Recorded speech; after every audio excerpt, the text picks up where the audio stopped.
When we invest in ourselves, we all shine. Together, we are Black beyond measure.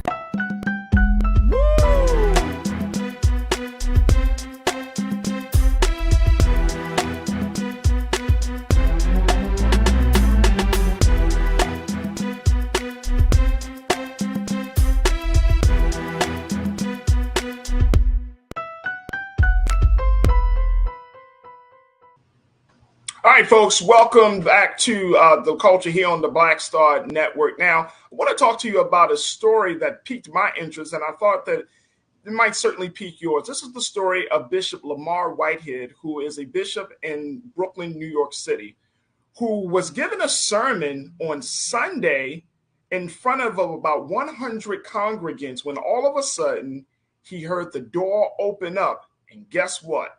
Armed individuals came into the church and robbed him at gunpoint on the live stream.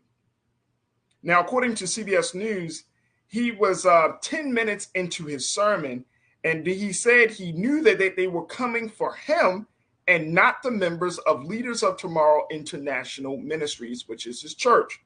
Now, this is what Bishop Whitehead had to say in this quote. This is what he told CBS News. Take a look, folks. He said, what you don't see on camera, let's go to the next one, please, Ariel. He said that what you don't see on camera are around 100 congregants who were in the room. Men, women, and children dropped to the floor in silence. He said, my church is traumatized. The women and children are still crying. Babies are still crying. Now, here's the thing. Here's what the pastor also said.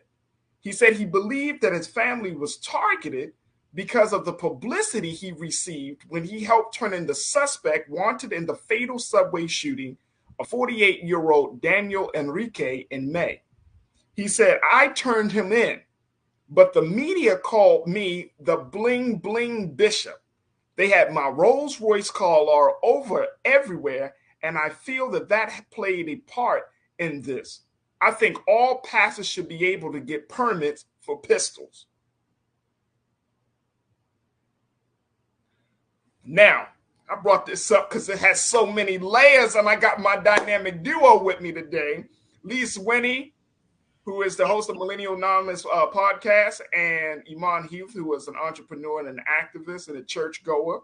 Lise, you're a churchgoer too, so I don't want to make it seem like you ain't got no. Who's going to church? Yeah.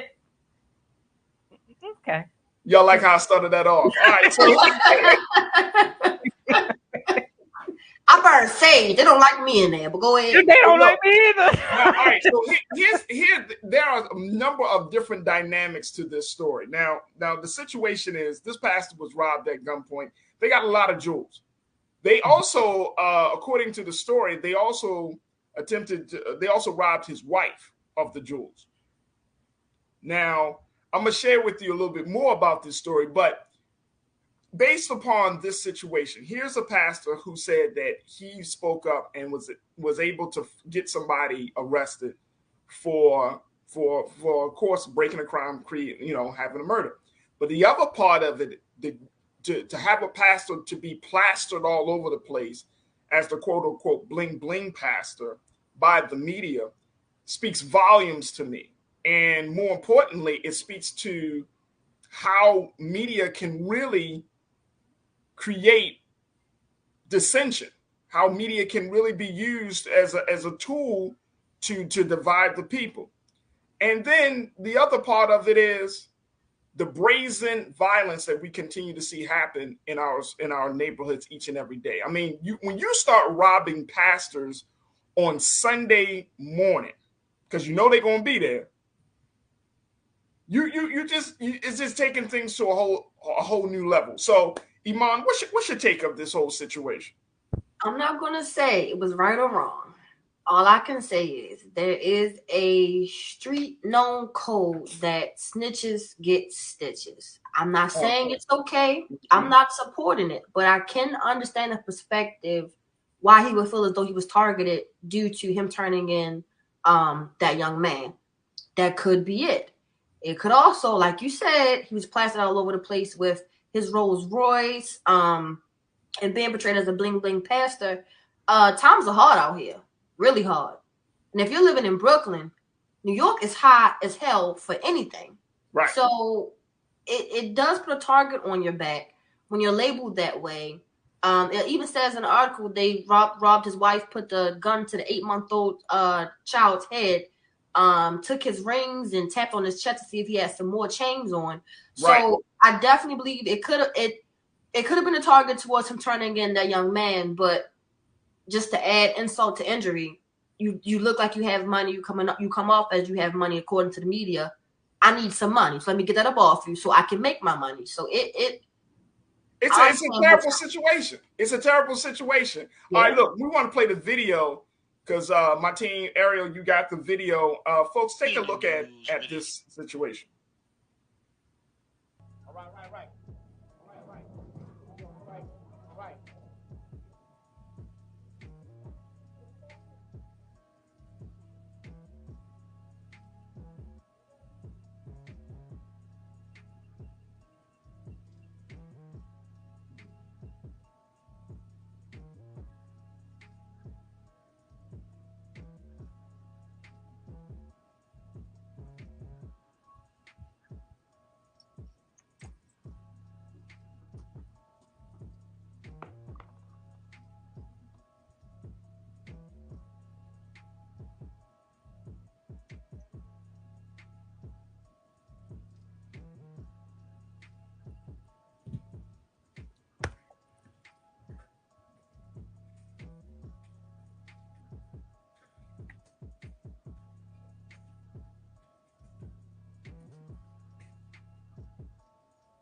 All right.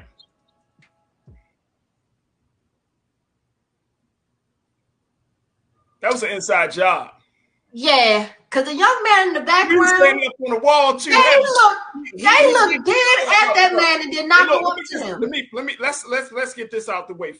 First and foremost, the situation could have gone left in a very serious way. So I thank God that nobody was fatally shot or killed or anything. All right, I want to say that because I don't want us to start thinking like, oh, cool. But second of all, that situation looked way too calm. Like the guy was standing on the wall. I don't know this dude, of course not, but he just didn't look. He didn't look fazed, to be honest. Farajii, the young man turned. He didn't look fazed at all, and looked dead at that young man, but never walked up to him, never walked towards him, and that young man did not move. Now, I'm not saying in a situation you should be frantic and start hollering and screaming, but he was still. Yeah. And look, and the guy, I'm sure they made eye contact because he looked at him and just kept it moving. Now that part, something not right. Well, here's the thing. I think again, this situation has a lot of layers to it. Mm-hmm. So the fact that now, for those who don't know, they were able to get at least $400,000 worth of jewelry from this armed robbery. Mayor Eric Adams spoke on this situation and said that, you know, they're actually still looking for those who were responsible for this. But they got a lot of money off of this situation. They got a lot of jewels out of this situation. Mm-hmm. And as a result of it, it does at least makes me wonder, one, should there start being some security in the churches, right? Two, for pastors who rely on the material things, is this a clear warning? And Lisa, I want to get your take on that. You know what I mean? Is this a warning that you don't go in front of the people? You don't present yourself to the people, even if you, okay, you representing God and God wants you to have riches and to be enriched and all of those things, that you still got to recognize that in this day and time, and I'll never forget, Mos Def said this on his album, he said, everybody can get got. Yeah, no, absolutely. I think that there is a level of, we are in a gilded age right now. Like it feels like we are going back in time where the top 1% or 0.1% of people have all of this wealth, and it's all the people at the bottom that don't have anything. And I think when you have a lot of the celebrities go through this, and I guess a lot of the pastors, where they need to flaunt their wealth because it makes them feel good. But what they don't realize is that other people are calculating that wealth. So if you have it and I don't have it, I'm going to find a way to go get it. It doesn't really make sense. It's irresponsible to have that level of jewelry and without security, because when celebrities and stuff wear that level of jewelry, they usually have security. No one walks around with that. I've heard even they floated $1 million worth of jewelry. I think that this says a lot about the churches and where the churches are going, and the very complicated history Black people should have with the church. A lot of people have been seeing this with Creflo Dollar coming back and saying that tithing was wrong. He needed a jet. And we're seeing all of these people have all of this wealth, and their parishioners have nothing with the taxes. Like they don't have to really report where this money is going. So it's a lot of issues wrapped in this one. But what I will say is, it looks a little suspicious to me. Until all the facts come out, I can't say for sure. But it looks suspicious. Not only did they gun straight to the pastor, I mean, he is very flashy, but they didn't focus on any of the parishioners. He knew that they were coming for him, and they were only targeting him. It just sounds a little odd. So this is not typically the way, if you've ever seen a robbery go down, this is not typically, it took a long time to get in and out. It's just a lot of things. I'm like, really, pastor? I don't know, pastor. And see, the sad part about it, and at least the sad part about it, because I agree with you on all your points, and that's the sad part about it. It's like you get insurance on that type of jewelry. You get insurance on that type of jewelry. But Iman, the thing that gets me is that we're having a conversation about a pastor that wears jewelry in church, and a lot of pastors do. I mean, let's not play around. They might not have as much on, but they might have a watch that's worth 10 grand on that wrist. Mm-hmm. You know what I mean? Mm-hmm. But the fact is, you're talking about a day and time, and I'm with you right there, at least when you said this is the gilded time. We're living in a modern gilded age where people are not thinking about there are no boundaries on what people will do to get a little come up. Absolutely. And I think that's the most uncomfortable part about it. I mean, again, these young Black men that went into this church to commit this robbery, they were carrying guns, but I don't think they were intending, and I could be way wrong on this, but I don't think they were intending to kill anybody. Because you didn't hear no one scream. Yeah. And some of y'all was like, well, where's the volume at? Because no one screamed. It was just silence. Wow. Hey, man, we know what's going on. Now, and we shouldn't have this many questions about a pastor who, okay, say he got somebody locked up. Now we're questioning the pastor. Yeah. For doing the right thing. But now we're like condemning him. And I'm not saying us particularly, but I'm just saying as a people, we're like, why he got all this jewelry on? Or why he's driving a Rolls Royce? Like, so my question to you two and those who are watching, what box do you put your religious leaders in? Oh, please, is it a problem that he had jewelry on? Is it a problem that he drives a Rolls Royce? Like what? It depends on the size of the church for me. Okay. It depends on the size of the church. If y'all know, if the pastor is the minister, the pastor of a church that has a very humble beginnings, you know what I mean? We know what mega pastors look like. You know what I'm saying? If you're talking about a Joel Osteen or like you said, Creflo Dollar, or it depends on, like, a lot of these mega churches, a lot of them are folding because people are just tired of that expression of the word. But it depends on the size of the church. If you have a small, humble church, the pastor shouldn't be rolling up to the church. And I mean, it just seems weird, man. Maybe I'm old school. To be fair, he does have a real estate business supposedly outside of the church, so it's not. And that's real. That's real, right? He's getting all of his money. I know my minister used to drive a Mercedes, so I'm not talking about some, you know what I mean? Like, a lot of people drive Mercedes, so I'm not gonna be like, well, why my minister driving a Mercedes? But and then, like you said, Lise, like, pastors do have other jobs. If the church can't support the family and the livelihood of the pastor should be able to work and have other jobs, right? But I think that for us, the culture has always been, if you are religious, and I'm going to just throw this out there, and y'all tell me if I'm wrong, people have attributed being religious or being a servant of God with being poor. And or that's having not to true. Pay poor, or having to. That's not true, and that's not fair. Make that much amount of money. Right. People often be like, well, where he getting all this money from? Right. But you can't, I mean, that's not fair to expect a man or woman with their families. They're the pastor's family of the church. And we always think that they should be poor, lowly, you know what I'm saying? And not have, and always begging people for money. That's not fair. I don't think that is fair. But I think if you go by the Bible, you should be humble.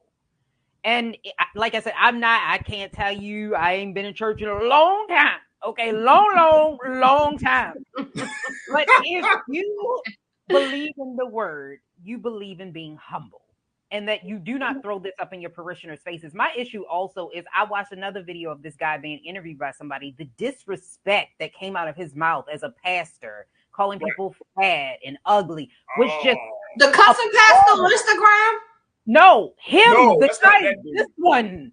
And so that's why I was like, I think that there's an issue that we have, and with this relationship with a lot of the pastors, where not only do we think that they should be poor, I don't think that's it. I think we think they should be very prosperous, and that they are almost godlike. When you look at, in the Black community, a lot of the bigger churches, they become almost godly, where you're almost worshiping the pastor and it bypasses God. In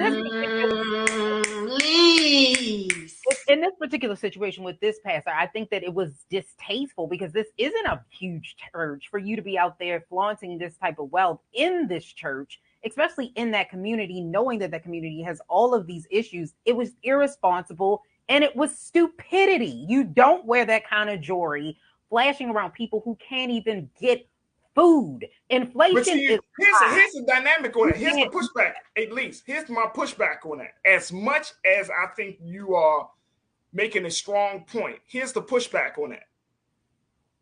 Culturally, we use the same way that we relate to celebrities.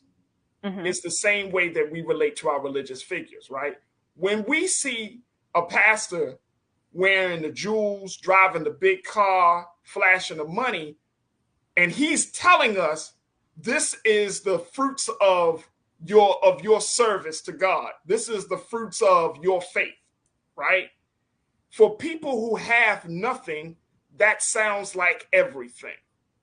So you are drawing people in based upon materialism, same way that we support celebrities. We know certain artists that they got money, but there's something about seeing a person with their jewels, and they talk about it. You know, I got this, I got that, boom. And we even though we're like, I know if I buy a ticket, I'm adding to that. Right. But there's the other part of us that's like, I'm adding to that because I want to have that. I agree. I agree. I think that we do need to look at success differently, but that's my biggest issue with the church because of what it's supposed to stand for. You should not be promoting materialism because there's a lot of people that give all their money to the church and they are devout in what they believe and they never get anything because they're giving most of their wealth and money to the church.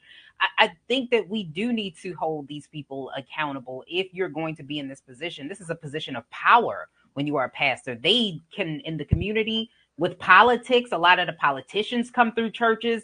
They can really dictate a lot in the community. A lot of the sometimes the state and local government gives the churches money, and these are tax dollars. There has to be a level of responsibility that we give to these religious institutions and people that are in those positions. But with this guy, just when I saw that other video with him calling that thing, it just told me and showed me what type of person he was. And I'm just not, I'm sorry. I don't believe, I'll wait till the evidence comes out, but it just sounds a little suspicious to me. This just when I want to get your thought. I want to give a couple of comments. Without that part, because I wasn't aware of that part that he said, but I also would like for, I'll say, I guess, churchgoers, those who tithe 10%, I believe it's 10% of what they earn. I want people to get the mindset that your pastor is a volunteer, your bishop or deacon is a volunteer. Let's think of reality. It's kind of like a job. They're there multiple days out of the week. So you cannot think or believe that your tithing doesn't go towards their, I guess, pay in any kind of way. I'm not saying they're taking most of it, putting it in their pocket, but something has to go towards their family to, I guess, lead the congregation. Like it's their job. They're leading. Yeah. So let's not get you hooked up on thinking that 10% that you're tithing is not going to go towards, I guess, them getting paid or towards their check. That doesn't even logically make sense. The bill didn't fund that never get paid. That bill didn't fund. Yeah. Yeah. Well, here's the other part of it. Here's the other part of it too, right? Because this is certainly something that I've learned about churches, even a mosque, that when you have a church that's a part of a larger organization structure, right? Like, so you have the African Methodist Episcopal Church, the AME Church. That's a larger system, right? The Nation of Islam. You have a mosque, but then the mosque is a part of a larger network of other mosques connected. There's a system in place. And so there's a greater level of accountability and responsibility when you go to a church or a mosque or a synagogue that's a part of a larger system, a larger network. There's a greater accountability. The Catholic Church is built the same way, you know? So when you look at that, that's one of the reasons. It's not to say that those misdeeds don't happen in those places, but there is some level of accountability because it's not just one small church. When you're talking about small churches that's just started by somebody who said, I'm tired of being a part of this larger system, then I think you should question it. You know what I mean? As a church member, as a congregant, and please don't let people get into your head to think that you can't, well, why you know, that old saying, don't question God. Wait a minute, man. This is not God. This is man. God said you can't question. Like, because every dime should be accounted for. Mm-hmm. You know what I'm saying? You got the building fund. Okay, the building fund is, are we funding the building, or are we building your fund? You know what I'm saying? So, you know, it's like there are questions, and you should be able to ask questions, not in a very suspicious manner, but even for tax purposes. They should give you receipts for your donations, right? They should have some level of some financial accountability system in place to let you know that your money is going where it's supposed to be going, and for you to know that their operations is on the up and up. Very quickly, let me get to a couple of the comments. Folks checked in. Let me see here. I think I saw a good one. Let me go to my man, Brother King Lee. Brother King Lee said, first and foremost, brother, man, shouldn't have had that much jewelry in the church. I got you. Again, materialism attracts people. It does. Jewelry attracts people. So that's I understand what you're saying, King. You know that, but when you poor and you walk and a man in front of you talking about what you can get and the power of your faith, and his chain is dangling in front of you and your eyes are just moving with the chain, and you like, oh yeah, amen, Pastor, amen. Yeah, if I'm already poor and you look whatever poor may look like to you, why would I trust for you to lead me to whatever it needs to be so I can get to my pocket? Like, that don't even make sense. You gotta look the part. Right. It's like the drug dealer. The drug dealer attracts you, right? Because he's talking. If the drug dealer pulled up on the block, got a nice ride, he pulling out a knot of cash. You don't remember when we were children. Now, I know some of us we've matured since then, but you know he pulling up on the block. He like, what's up, shorty? And you like, I'm good. He be like, yo, you want to make some money? All your eyes is going to the money, to the car, shoes, the fresh fit every day, everything. He's smelling good. Same thing. Women do, if a man pull up with all of the trappings of success. The trappings of success. Farajii. You know what I'm saying? On a t-shirt. Look, trust and believe, he got your attention, ladies. You know what I'm saying? You could be like, I don't want that. But if he pulling up in something foreign, and you like, whoo, he looking something foreign, girl. Look at that. Especially females. That's not mine. Let's move on. Let's move on. Let's keep it real. And that's why we gotta change we have got to change the culture if we're going to get anywhere in society. We idolize celebrities for this. Yep. They look down on us for not having any money, but we make them rich. We control way more, and we don't even realize it. Woo. Hey, look, here, at least check this out. What about the ones that here we giving our hard-earned dollars to make people rich, and then they flashing in front of our faces and talk about how they worked hard for it. Right. You ain't worked harder than me. Where? You worked hard where? The whole you ain't worked harder than me to talk about it in your song. Listen, I got this out the mud. What mud, baby? Your shoes not even dirty. Because then that must be I'm the mud, baby. Because for real. Right. I'm the mud because you got that from me, baby. Stop playing. You got that from me. So look, no, I hear that. Folks, look, we got to take a quick pause. And look, let me just say this. Let's just keep it real. All due seriousness. This situation, even though it has a lot of questions, is still a situation that could have gone left, right? So I really hope that all of the congregants, I'm not talking about the pastor, but the congregants in the church says, really look into the situation. And if you find that this pastor is not only up and up with you, that you do your best to get somebody that is going to live and express the word and your values the way you want them to be expressed. Because you don't have to take that. You don't have to. This is 2022. Or they can start patting you down the door. Pat you down to the door. The mosque will pat you down. Pat people at the door. Something. Security at the door is absolutely important. There have been a number of conversations that I've personally been a part of, and that I've heard over the years. When situations like this happen, people say, "Well, should churches have security?" I think any religious place has security. I remember when Dylan Roof killed our people down in Charleston, South Carolina, many people asked the question, should we have had security? I think if you're in this day and time,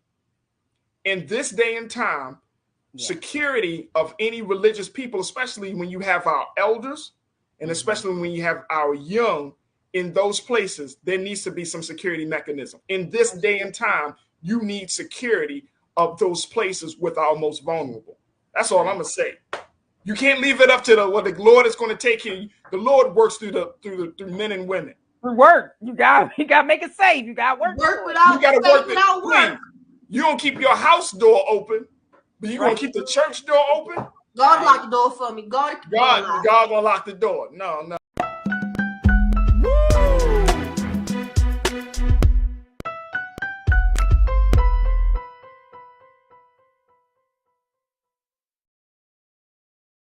I'm Deborah Owens, America's Wealth Coach, and my new show, Get Wealthy, focuses on the things that your financial advisor and bank isn't telling you, but you absolutely need to know. So watch Get Wealthy on the Black Star Network.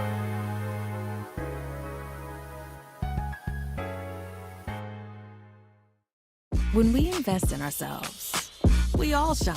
Together, we are Black beyond measure. Hi, I'm Dr. Jackie Hood Martin, and I have a question for you. Ever feel as if your life is teetering and the weight and pressure of the world is consistently on your shoulders? Well, let me tell you, living a balanced life isn't easy. Join me each Tuesday on Black Star Network for A Balanced Life with Dr. Jackie. We'll laugh together, cry together, pull ourselves together, and cheer each other on. So join me for new shows each Tuesday on Black Star Network, A Balanced Life with Dr. Jackie.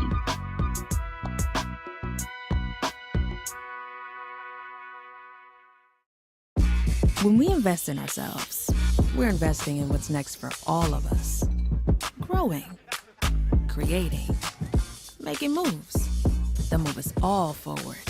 Together, we are Black beyond measure. Pull up a chair, take your seat.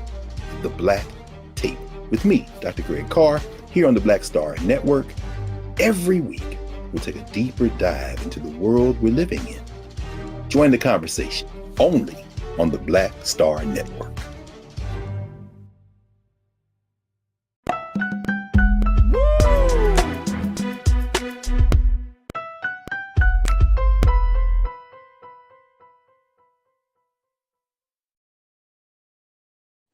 All right, folks, welcome back. Let me change my camera view. There we go. Welcome back to the show, folks. So many conversations that we've had, and I appreciate all of you for checking in. Let's talk a little bit about where a cultural moment that I think is really, really big, which is the fact that Issa Rae has decided to move forward in creating another show, Rap Shit. Take a look at this. We living, boy. We living. Look. When you're a successful artist, you know that money coming right back. I make this back today. I just want to make music work for me. But all these female rappers have their ass out. It's such a sellout move. What is it about? You always complaining. You could have 1 million views too. Ugh. What? To a reunion. Reuniting. I'm trying to get this money. Get my baby a better life. Here in Miami. We got the opportunity to start a rap group. Shauna and Mia in the building. What's up? Oh. Y'all remember her from high school? We hung out with her. You hung out with her. She used to always think she was so smart. FLORIDA. I'm a Florida bitch and I'm here to stay. I've been sending freestyle all up and down my timeline. I'll take y'all to the next level. Cause I'm a Florida girl. So you know I guess we started up. Vision. It just gotta be fun, sexy, in your face, you know? Okay, it can be all those things, but my art is not for the male gaze. I want to make something relevant to people's lives. Just say you want to be Queen Latifah and go. Florida girl. Y'all got something special. I'll hit y'all. Got debut performance. You better be ass shaking, titties bouncing. Attention. Let's go. I want to try something different. This could change our lives. Gonna be some private jets. Some lobster. Who here like lobster? Speak up. Come on, disperse. Can y'all get your own area? Damn, y'all some grown-ass women. No, bitch, get freaky. We making big moves. We got money, we got bitches, we got bottles, we got broccoli if y'all trying to be healthy. Okay. I mean, it's fried, but it's still broccoli. I think I want to be fine. If y'all play your cards right, all this can be regular. No, bitch, get freaky. The whole point of your music was to say something meaningful. This is the opposite of everything you stand for. Excuse you. I'm so sorry. Is you serious? You're supposed to have my back. Sit right. I just really want this to work, Shauna. It's gonna work. Yeah, we just getting started. It's me and you. We about to kill this. I want to try something different. Can I twerk on this? I should twerk on this. You're gonna fall. Be careful.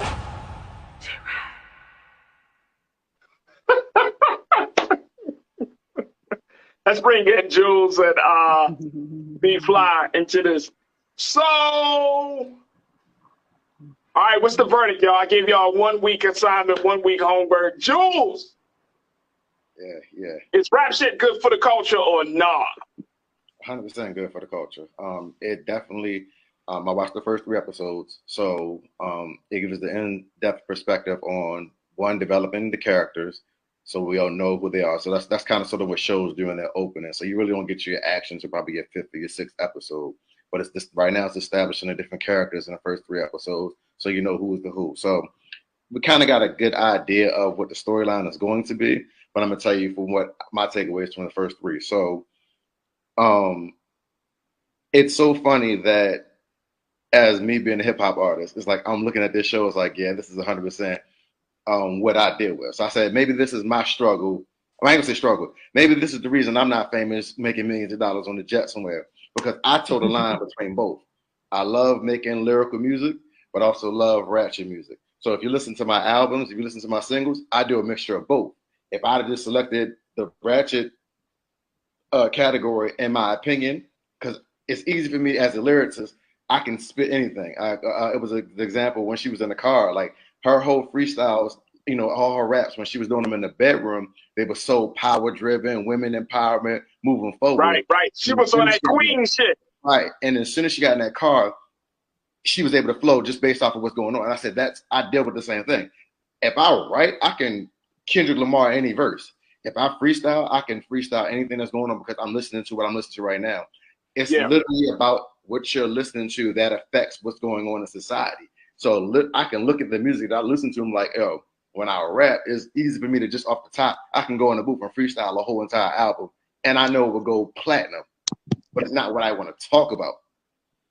And that's where the struggle comes in. Because you might have balancing and towing that line of, is this what I really want to do? Or this is the route that it's going to. And then again, Issa using social media in this is 100% what everybody is going through right now. That's what makes this show so powerful to me. The way that she uses social media in these episodes to develop these characters and how these characters are always online looking at things, researching. I mean, even women doing what women do. When they see a man getting a like by somebody, they go look at that girl page to see why she liking your man page. Like just just the simple stuff that she breaks down in the show is 100%. Like this is definitely for the culture. You like that? Hey Jules, I'm with you on that as well, bro. I feel like that's exactly one of the big selling points for me. I was reading a piece, and it was like, the internet is real life in rap shit because it's real life. You know what I'm saying? Like that's exactly where we are with the situation. All right, B. Now you are a Black woman. Actually, for folks that don't know, B, I'm gonna just lay out a little bit more of your biography. You're actually a performing artist. You are a hip hop artist by trade and profession. You are a performing artist. You are a filmmaker. So these two professions actually, this is your world. This is your world. This is right there. Issa is writing about your life. B Fly. She took the whole story from the book of B Fly. I know she did. B. Don't worry about that. But what do you think of this? I mean, this is, of course, when last time we talked about it, it was like an ode to city girls, JT, Young Miami, who grew up in it. But more importantly, it's not about the personality. I think it's more about the fact that this show being in the cultural space that it's in. It's shot the way that it's shot through the lens of social media. It talks about everything from respectability politics and the impact that hip hop has made on women, how women see themselves. Where do you stand on this? Listen, Farajii, I stand by where I was last Monday. I cannot consume this yet. I cannot. Like, it is too much of my life while I am lifing. You feel me? Like, I need 5 episodes so I can binge and get to the place to where I can wrap my mind kind of around where this is going. Out of like this is and so, Farajii, I'm sorry I ain't do my homework, but this is real, this is real. So I praise God for Issa Rae, all right? And her vision and capabilities and being able to fuse all of these mediums together to deliver the story for you. All right. Yeah. But the shit ain't no crystal stair. Okay.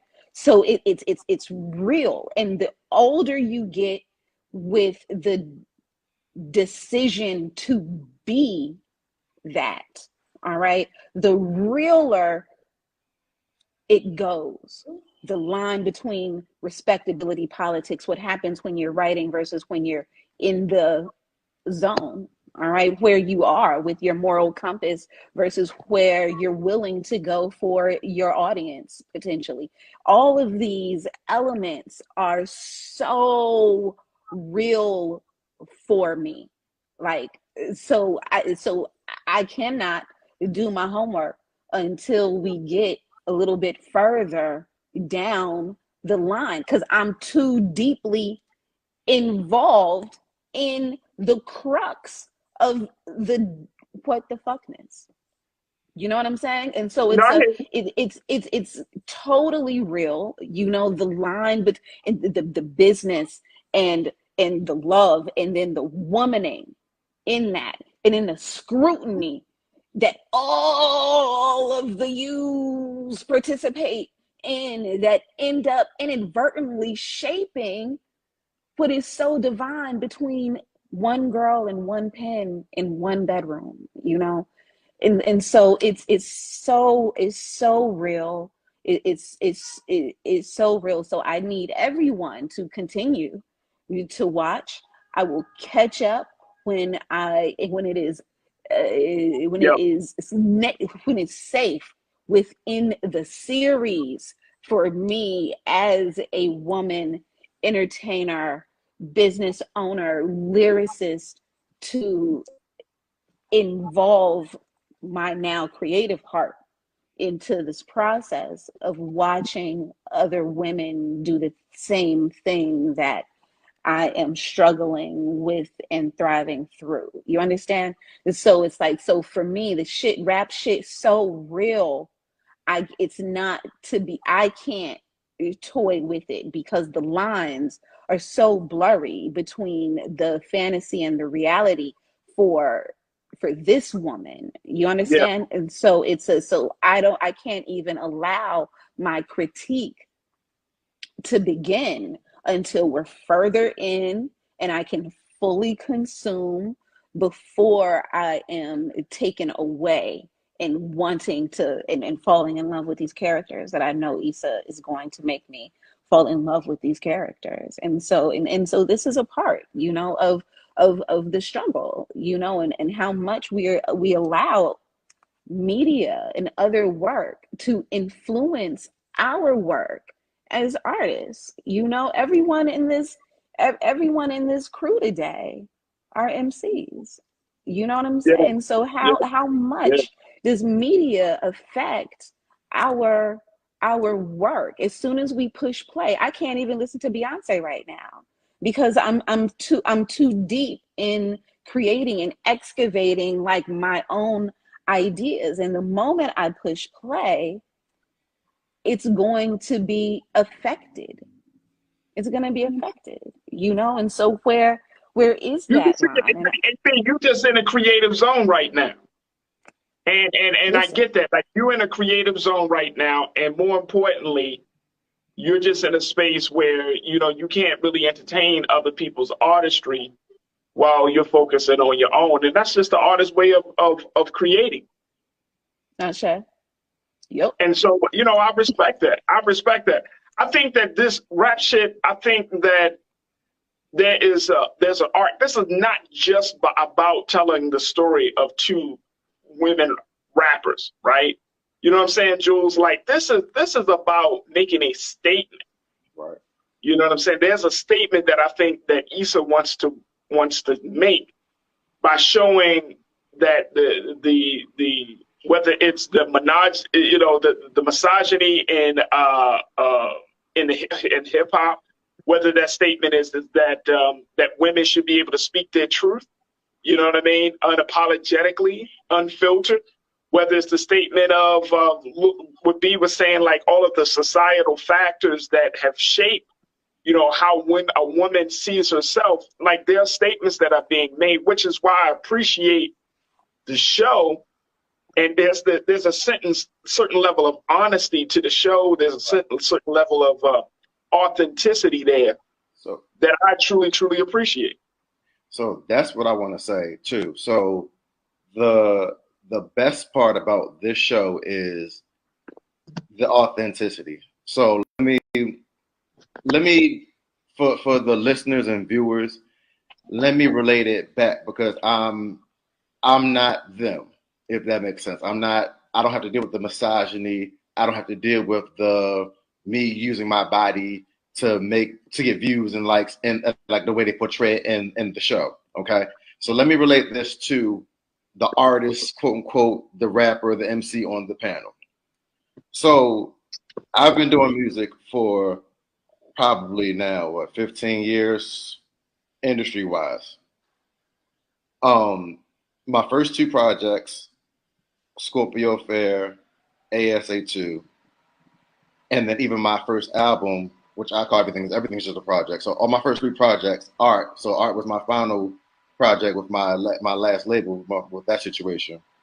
So with the way I do music, I like to do music based off of what I like. So again, hence, that's why I understand the premise of this show, because it's the music that's out here right now is what the show is based off of. The way I construct my creative process is I base my music off of what I listen to, not what's popular, but about what I listen to. So there might be music on there that's not relatable. So let me fast forward. The music that I love to do and I love to rap over and the beats that I love to use are not your typical stuff that would get played in clubs. Hence why when there's so many of these Baltimore area concerts, you never see me opening up for Jeezy and Boosie and all them, because I make music and I make dope music, but I don't make the music that the masses that are coming to see them would be entertained for. So when Drake drops an album and he teases, and I had this conversation with a couple people. I said it's ironic. I said that Drake drops an album out of nowhere and it sounds completely different than what people are used to. And I said, you know what's going on here? I said, that's probably a behind the scenes conversation. I'm not saying this is true, so I can't verify. I have no sources. I'm just using my common sense.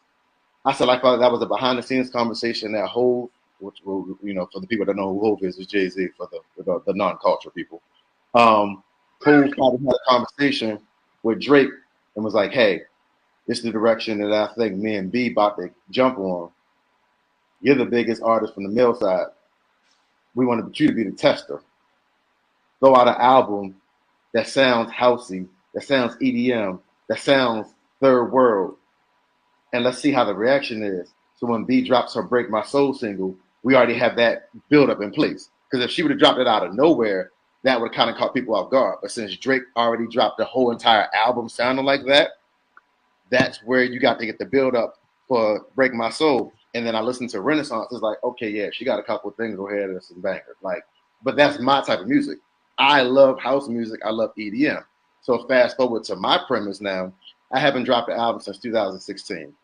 I dropped singles in between then. I've dropped a lot of SoundCloud. But the music I make is house and EDM music. So guess what that did for me? It now gave my fan base, oh, this is the stuff Jules already was doing. I just featured it on songs. So where I have an album with 16 songs, I might throw 2 or 3 songs that have the EDM and house feel, just to give people a preview of the direction that I'm thinking about going. Right. So it now allows me to give you the culture exclusive. Jules P has been working on his next album. Come on. Jules P has been writing his whole entire album. He's going to record it, and I'm going to actually plan to release it on my birthday. The thing that people need to understand is this is the album that I've always wanted to do. But when you're dealing with a label, they kind of sort of tell you what direction to go or what to do. Yeah, they say you have freedom, but I couldn't do my whole album, my house EDM album back then. I still had to have songs to pertain to this subject or songs to pertain to that subject or talk about what's going on. I mean, my last album, the reason it was so long ago, because that's literally when Freddie Gray had got killed. So it was like a lot of the music that I was doing was focusing on rebellion, regardless of how the beat sounded or how the movement was. But I was just like, bro, like this is too much. Like it just was body of Eric Gardner. Like it was so much going on at that time that I needed to break. So I took a little break. I dropped a single, maybe 2 years later, Toxic. Then I took another 80-year-old rapper, man. That's why I just said the music that I focus on. Listen what I'm saying. That's why the music I focus on. I ain't talking about the rappers you listen to. I'm talking about the music I focus on. If you said me, the music. Hip hop is gonna age with the culture they're creating. Exactly. You know, that's what it is. Don't want to. Hey, look, the oldest rapper I'm gonna listen to forever is Jay-Z. Forever. He's 52. So as you age and he ages, you'll end up listening to an 80-year-old rapper, Farajii. I'm not. No, don't try to mince my words, B. I'm just saying, like hip hop. That's not cool. How you just? That's not how you try to use that reverse psychology. I'm just making a point. That's what I do. That's what. But that's why I said. That's why I said. I'm like, a woman. That's the rap point. I'm like, all right. That's why I'm not just focusing solely on. I'm not Hov. I'm not. I can't talk. No, nobody look. Hey, Jules, no, with nothing but love. I mean, I hear exactly what you're saying, and I'm just saying, like, Hov gets a pass because of the track record. You know what I'm saying? Like, if you are a Jay-Z fan, like a Jay-Z fan for real, you just were like, I'm gonna listen to Hov until Hov stops rapping. It don't have to. It's not conditional for me. It's not like, oh man, with the moment he drops a whack song, I'm stop listening to this dude. It's like, nope, I'll take the whack song. What's he got next? You know what I mean? It's like, so. But I hear you. I definitely hear you. All right, let me get a couple of folks that are checking in right now who want to share their thoughts on this. And I appreciate everybody. Rashida, you checked in. You said rap shit is for the young 18 to 39. Yep, that's pretty much it. That's pretty much it. Thank you, Rashida. David, you checked in and say, look, they got one Florida girl from Jacksonville on there, but most of them don't sound like they from the 305. Yeah, that's called Hollywood, Davey. You know what it is. You know what it is. Look at The Wire. How come I never think I'm from Baltimore. Yeah, this is how you hear me. I'm from Baltimore. Right. You get Idris Elba, who is a British black man, to play a dude from Baltimore. And I still can't disconnect Idris from Stringer Bell. Like, and guess what? You would think that he is Stringer Bell. Like, oh no, Idris from Baltimore, right? And you'd be like, bro, the man talks about being a bloke. I don't want to hear it. I want to hear him as Stringer. Okay, so that's this Hollywood. Thank you, Dave. Today, you said this is loosely based on City Girls. If you don't listen to their music, then you wouldn't be interested. But Young Miami is dating Diddy, so the come up is real. Well, she was coming up regardless of Diddy. She might have made herself a little bit. The stock for her might have actually gone down as a result of her dating Diddy. I'm just going to throw that there. Oh no. Okay. Ming Lee, Natasha Surge, you say get these drill rappers to rap about voting. That might help. No. It's No, I agree with that 100%. No. Mm-mm. No, they're not going to do that. Listen. I don't even rap about voting. No. I mean, maybe Meek Mill. You can't do that. Not 21 Savage. You can't get 21 Savage, Lil Durk. You gotta get Harlow. Get Jack Harlow. Right. There we go. All right, Sophia Gonzalez. Sophia, you checked in and said, we can't get people to read books or vote, but we already have another Love and Hip Hop show. How can I get hired for the Black Lobbying Party? No, I mean, look, here's the thing, folks. And Sophia, no, this is not Love and Hip Hop. This is not one of them shows. It really is. This is one of them shows that I think it's like a love letter to the hip hop culture. You know what I'm saying? Like this is a culture. And even though we don't understand it, some of us may not understand it. The culture is the voice of the next generation. Hip hop is the voice of the young. It's always been that. You know what I mean? Like, yeah, we laughing and joking about 50-year-old people, but at the end of the day, they're not the ones pushing the movement. You know what I'm saying? Like, even though Beyonce could drop a colossal album, there are still young women out there that's like, right. I'd rather play Summer Walker. Summer Walker. Yeah, exactly. That's the point You I'm know making. what I'm saying? That's the point I'm making. Like Beyonce's in one place, and a lot of these young black sisters, they in a different place. They're not listening to that. They may, and I'm not throwing shade on B, but I'm just saying they're in a different place. JT and Young Miami got the ears of these young black women. Trust and believe. Mike, you checked in and said young sister in her early 30s was at the house today. I had confunction plan. That's the way it goes on Love Train. She was damn. Who's that? I said, my era. Yeah.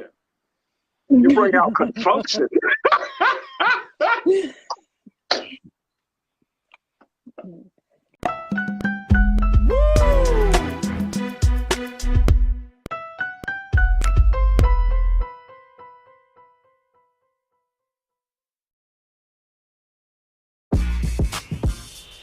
When we invest in ourselves, our glow, our vision, our vibe, we all shine. Together, we are black beyond measure. Pull up a chair, take your seat. The Black Tape with me, Dr. Greg Carr, here on the Black Star Network. Every week, we'll take a deeper dive into the world we're living in. Join the conversation only on the Black Star Network. I'm Deborah Owens, America's Wealth Coach, and my new show, Get Wealthy, focuses on the things that your financial advisor and bank isn't telling you, but you absolutely need to know. So watch Get Wealthy on the Black Star Network.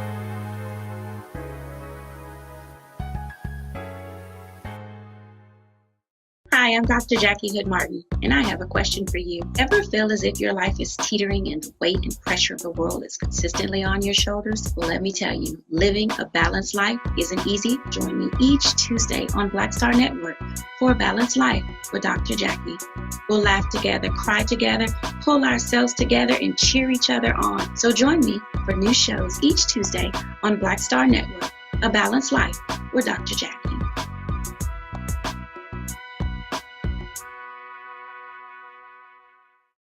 When we invest in ourselves, we all shine. Together, we are black beyond measure.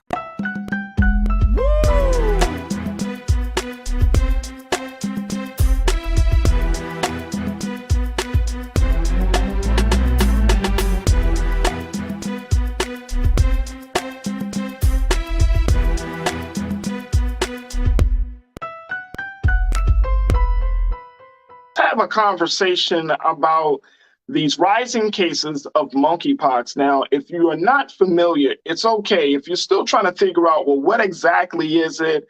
How does it affect me? Do I need to get a vaccine for it? All of those questions. And there are still a lot of questions about this viral condition. We can certainly help to try to answer as many of those questions as possible, because the next conversation that we're going to have is with a nurse practitioner. She's been a clinical nurse and has been studying this situation. She's been in the medical field for over 20 years, and she's seen a lot.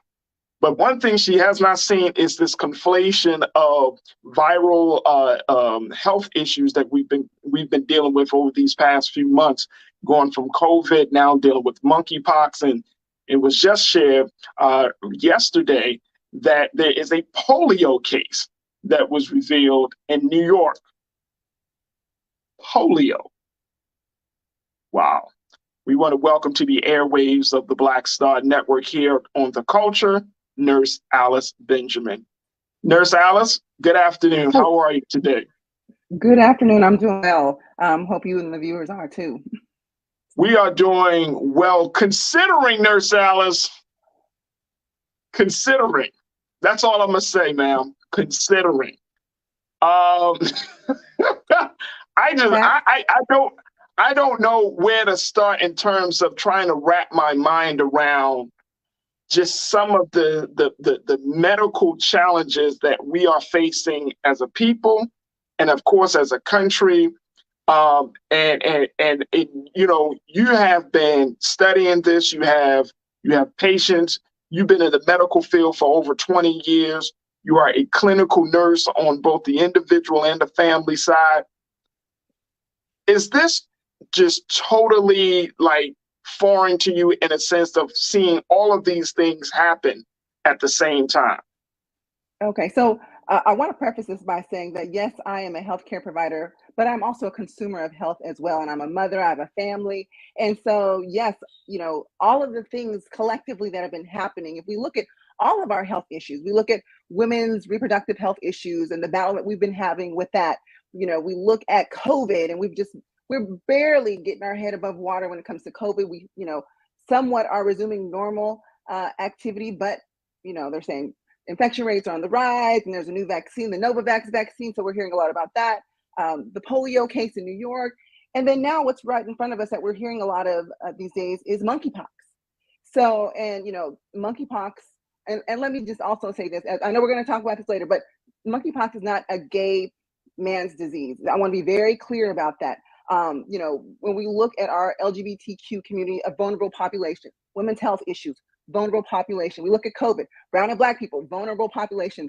I feel like, you know, all minorities, our health are really under attack, and we have to fight to stay healthy. And that starts with being informed and empowered. So I'm excited to get in today's conversation so we can help the people navigate through what seems like treacherous waters right now, just trying to stay well. Yeah, I mean, I think we definitely need to stay well. So you're saying that monkeypox is not a gay man disease. Now, how do you say that? And then yet there is all of this other talk saying that it's being transmitted between two men who have intimate relations with one another. So break that down for us. Okay, so monkeypox is a viral disease that stems from the monkeypox virus, which is a kind of a cousin, if you will, to smallpox. And I know that the folks who are greatly impacted, disproportionately impacted right now, are gay and bisexual men who have sex with men. That is the majority of people, but that does not mean that other people can't get it. There was actually a study in the New England Journal of Medicine, and they looked at I believe it was like 600 cases in various countries from April to May.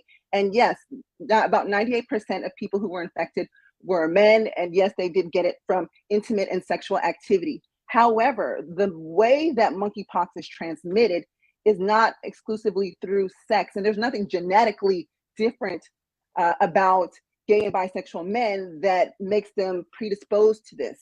The way that monkeypox is transmitted is through contact, physical contact, intimate contact through sex. It could be through hugging, massage.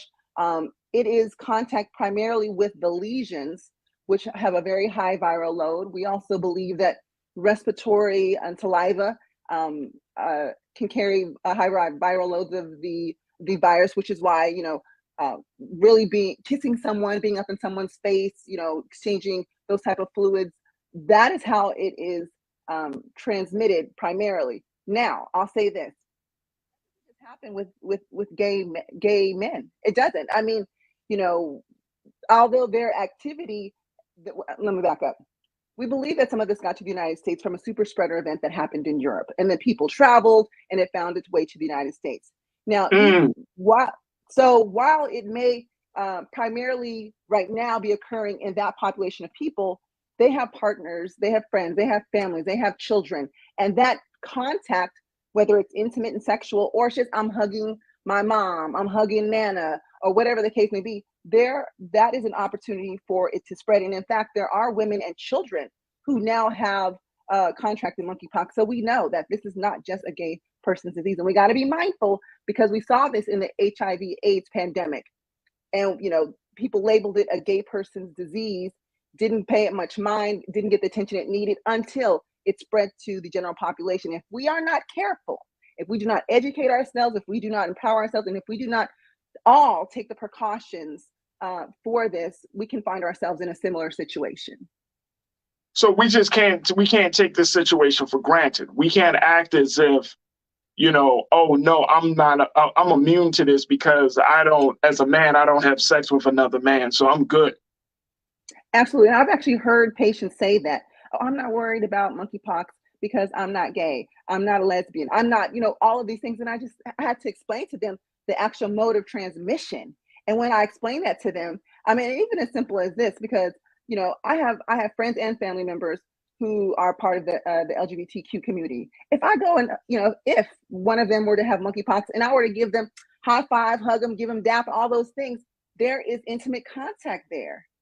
And even when we look at, let's take the person who perhaps is bisexual, they contract monkeypox. They can have sex with men, they can have sex with women, then it spreads. Then the woman has it. The woman, unbeknownst to her, she has it. She can spread it to other people, to her children, to it's endless. There are so many opportunities to spread this, and we just need to be mindful of that so we can limit that.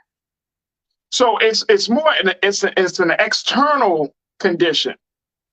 Yes. Is that yes. What I'm understanding, Doc? Okay, so it's an external condition, and just close contact, intimate contact can lead to its transmission. As we look at that, it just seems like that's super hard to try to protect yourself from. I mean, you use the AIDS, you talk about HIV, you talked about AIDS, and how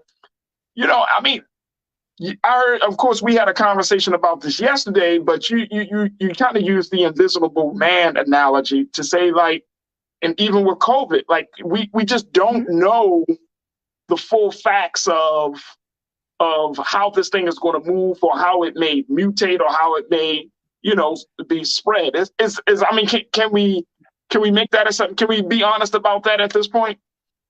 Well, yes. Let's be honest. So this monkeypox is endemic to Central and Western Africa. And, we did have a small outbreak in 2003, but other than that, we've not dealt with this in the United States. We've just not. So, while the CDC and the public health department say, contact your healthcare provider, we as healthcare providers are real time getting information from the CDC. We are learning about it. We are, studying it. We are trying to keep up with things. So as people come to us for help, we know how to help you. But let's be very clear. I've not been treating this for years and years and years. I'm, unlike a heart attack or a stroke, I got that inside and out. I could say it in my sleep backwards, even if I was, had a little adult beverage. I got it. But with monkeypox, this is new. So I'm just being honest, because people get frustrated. Like, oh, well, this doctor said this and this person said this, and why all the mixed messages? And I will be honest, I have colleagues who have initially also said, oh, this is a gay person's disease. And it is indeed not. And let me just insert this. We talked about intimate contact. This can also be transmitted through objects, bedding, linen. If you are sharing cups and, there's saliva share there. And I think I mentioned to you yesterday, we've all been to a hotel, right? What I recently learned is that while hotels may change the linens, the bed sheets, they do not always wash those comforters between guests. So, we would hope that wait a minute, hold on, nurse. Hold on. You could listen. Nurse Alice. Call your hotel before you go. Wait a minute, hold on. Time out. You can't drop nothing like that on us, and then be like, all right, so I'm gonna move on to the next point. So in this day and age, in this day and age where you can have a viral condition just from touch, just from contact, just from being in a space. Now you learn that hotels may not. So let's start with hotels. Let's not even speak about motels who have limited resources, right? But some of your major hotels don't always change the comforter. Yes. They change the sheets, but they don't always change the comforter. That is indeed true. So even before monkeypox, we can all agree that that's gross. That, I imagine that they changed the whole bedding, but the linen as well as the comforter. But listen, you can go online, you can look this up, you can contact your hotels and ask them. And let me say this, although like what I said before, common sense isn't always common. Although we would think that they would do this, hotels are not hospitals. in the hospital mindset, we are very familiar with infectious diseases and the mode of transmissions. The housekeepers, the general managers of hotels aren't necessarily up to speed all the time when it comes to those things, which is why that, you know, we need education and outreach and to talk about things like that. So consumers can say, look, I need y'all to do this and hold them accountable. But when you are going to your favorite hotel, which, you know, it's summertime, people have traveled, you need to call ahead of time and ask them what are their cleaning practices of their rooms. And I want to say this, it's the lesions. When someone has monkeypox, it generally starts off with flu-like symptoms. Then they'll develop usually like a dark spot. It'll become raised. Then it'll become fluid-filled. Then it'll be, you know, scab over, dry up, and new skin will emerge. And then, you know, that's the course of what happens with monkeypox. But it's the rashes. It's those raised bumps that are fluid-filled that carry the most viral load. And it's when that fluid gets onto the bedding is what makes the bed sheets a concern with, you know, with potentially spreading infection. So that's why we're talking about comforters are so, you know, how many times have you gone into a hotel and not gone into the sheets and just laid on top of the comforter? Yeah, not anymore. Not anymore. You're gonna bring your own sheets. I mean, all right, this will be a great time to get some feedback from our watchers, and folks, post your comments. But many of you are already at this point with the whole situation. All right, King, I see you, brother. Brother King Lee checked in and said, okay, so what the hell am I supposed to freaking do? Walk around in a chemical suit? I am tired of this crap. Nurse Alice. What can we do? At this point, it's like, I've literally talked to people who, you know, dealing with COVID. They're like, you know what? If I get it, I get it. You know what I'm saying? Like people are just kind of over trying to quote unquote protect themselves. They say, look, I'll wear a mask if necessary, but I'm not going to restrict my movements. I'm not going to be, you know, you have masks, you have face masks, you got face shields, now we're talking about, you know, you could be simply somebody rub up against you in a crowded space and you might, you know, transmit something to you. I'm like, King Lee, like what are people supposed to do at this point? So welcome to my world, because in the ER and the ICU, I must gown up, wear masks all the time because I understand the mode of transmission. I understand, right. I get it. You fatigue, you tired, you want to get back to normal life. You're tired of the mask and you feel like you want to I just might be in a bubble.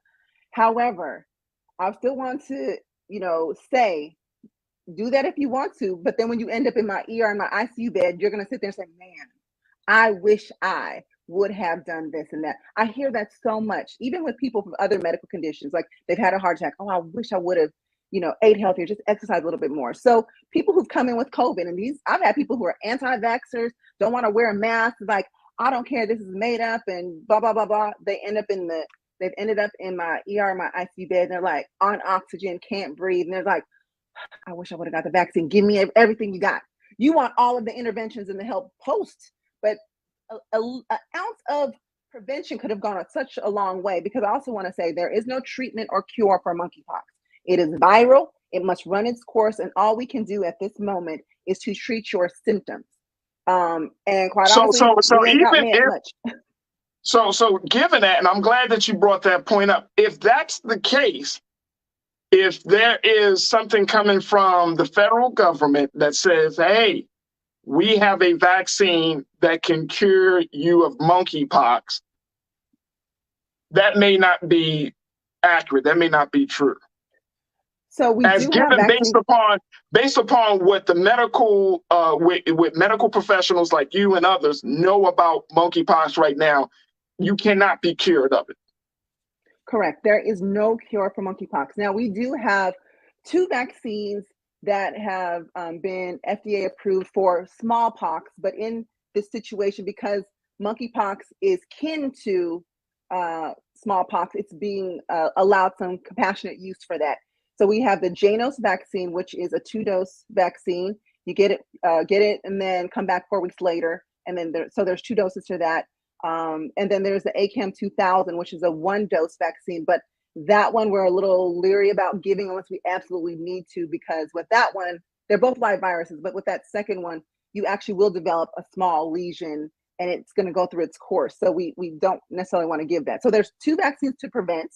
And if you are someone who's in high risk, let me just say this, if you're someone who's high risk, meaning you are someone who is gay or bisexual, who has sex with men and have engaged, especially in group activity that may put you at risk, or have more than 2 partners, as the CDC is saying, or feel you've been exposed, you want to right away call your primary health care provider or call your local public health department and ask, where can I go to get this vaccine? We have vaccine clinics popping up left and right. We know that this is a major issue, so we're trying to get a handle on it. Now, that's prevention. Now, once you have symptoms of monkeypox, it's usually self-limiting, but I'll say this, many people have said it's painful. It's extremely uncomfortable, especially depending on where the lesions are, because those lesions can also end up in your throat, your mouth, and actually internally. And so, not a pretty sight to see, and especially not something that feels good at all. But in those situations, we do have antivirals, which we can give you IV, and we also have immunoglobulin that we can give you IV, but those have been reserved for very extreme cases. Let me ask you this, Nurse Alice. How long can the virus survive on the surface? That we do not know yet. We do not know yet. We do know that it can survive on inanimate objects because people have tested positive and reported having monkeypox, but they've had no international travel. They've not, they don't identify as someone from the LGBTQ community. And so when they've described, when tracers have talked to them about what their activities are, it's been determined that, it's happened from an inanimate object. And there was one woman in the United States, they're still fleshing out her story, but she's actually reported getting exposed through money, which is very rare. But I just thought, you're gonna Google it, you're gonna read it. So I figured you might as well hear it from my mouth first. And so, but we're still fleshing out her story. You still have to figure out what other activities this person engages in, who's in their household, other things like that. But she strongly believes that is the only place where she's had her contact, and because of people who've tested positive who've also handled money, apparently. So we're still learning a lot. So let me just say this, we are still learning a lot. You're going to hear lots of unique stories, and until we can catch up, till the scientific community can catch up with data, evidence, all these things, it's going to be something where, I'm not really sure, so let me just take all the precautions I can until I know for certain that I cannot get it from this mode of transmission. So, and also I think that we need to make this clear. As of right now, based upon the cases, how many people have actually died from monkeypox? So, where it's endemic, or is this something that you may not die from? You may not actually, you may catch it, but it doesn't mean that it's a fatal virus condition, right? Correct. So, in where this is endemic to in Africa, there have been deaths reported that are a very small amount. I was reading one study, out of 25,000 people, there was a reported 9 deaths. So it's not something that we anticipate people dying from. So, people might say, okay, well, then that may give people a false sense of security, like, well, I'm not going to worry about it.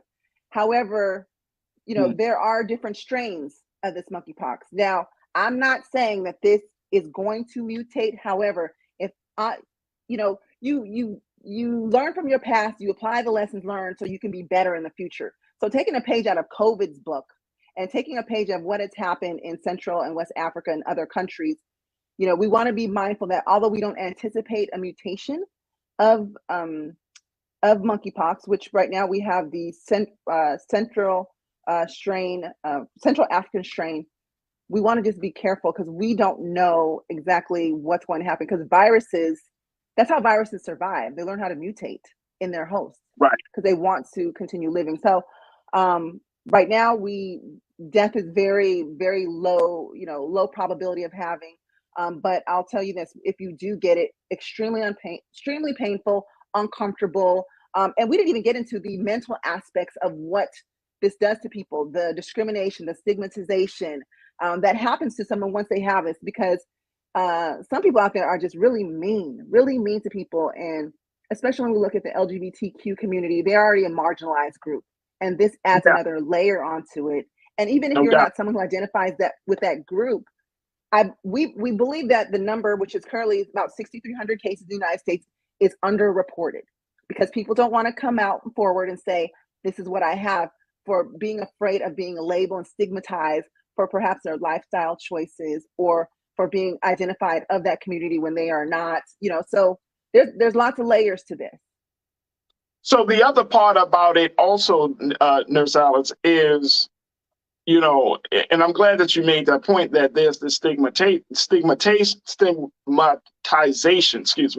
around it. But, I still feel like people are going to just be operating out of fear, right? People are still going to just respond like, oh my God, I got monkeypox. And then it's going to go into a whole different space. How can we have some very